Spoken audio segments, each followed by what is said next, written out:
Remember that the politicization of these vaccines started back in the presidential campaign, and it was started by Vice President Harris, who said that I will not take a vaccine that's approved by Trump or by Trump's regulators. That put this in a totally different area that allowed it to be politicized, and that politicization is continuing now. And third, I really do think that your question to the Surgeon General was on point. This is going to harden opposition. Sometimes when you're a leader, you have to go in and use a sledgehammer. And I've been known to do that when I was governor. Sometimes it's appropriate. But this one was not the time to do it.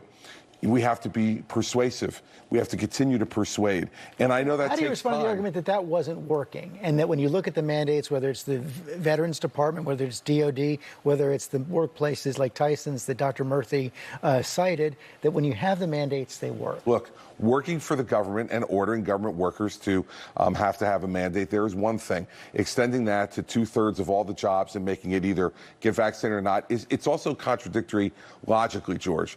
Because what they're telling us is, by all the data, that vaccinated people are very, very well protected from anyone who's unvaccinated and who has it. Yet they're saying to us, we have to do this to protect you. Well, that's protecting the unvaccinated from the unvaccinated. They're making choices. Before I even start, for those of you that didn't catch it, rewind this clip back to the start and watch the woman sigh and roll her eyes when Chris Christie correctly points out that it was indeed the left who initiated the skepticism around the vaccine. It's a great caricature of what happens when you hit a leftist with a fact. Okay, it's missing some fat woman yelling fascist, but it's still pretty accurate.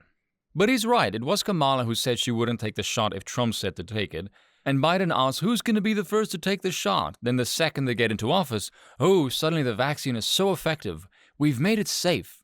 Who the fuck is we? You haven't done a damn thing.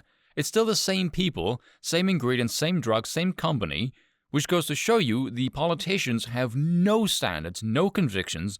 They are just power-hungry sociopaths. Like I said, the unaccountable power of the state will attract the worst in your society. But has COVID been politicized? Yes and no. In that regard, yes. But I don't think politicization is quite the right word because it doesn't carry equal weight from both sides. I think divisiveness is a much better phrase.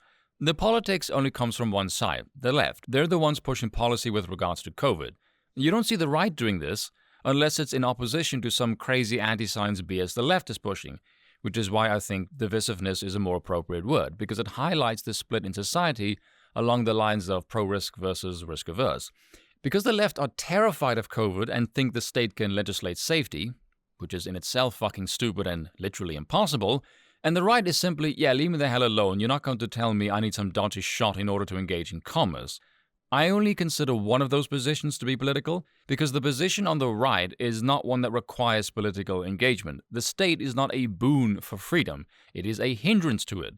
You will undoubtedly have infinitely more freedom in the absence of a state. What I find bizarre is how that divisiveness manifests itself because the right, or not even the right, people who are just not on the left, are overwhelmingly the ones who don't want to take the vaccine. Aside from the state's authoritarian streak, even in the absence of state coercion, they will still refuse it, citing skepticism ranging from censorship of other medicine, the overwhelmingly high recovery rate, distrust of the pharmaceutical industry, lacking long-term information, or simply the enactment of policy around it that anyone can debunk as making zero sense, all compelling data-driven or common-sense reasons that encompass their refusal. This is in stark contrast to the left, who don't care to listen to any of those reasons.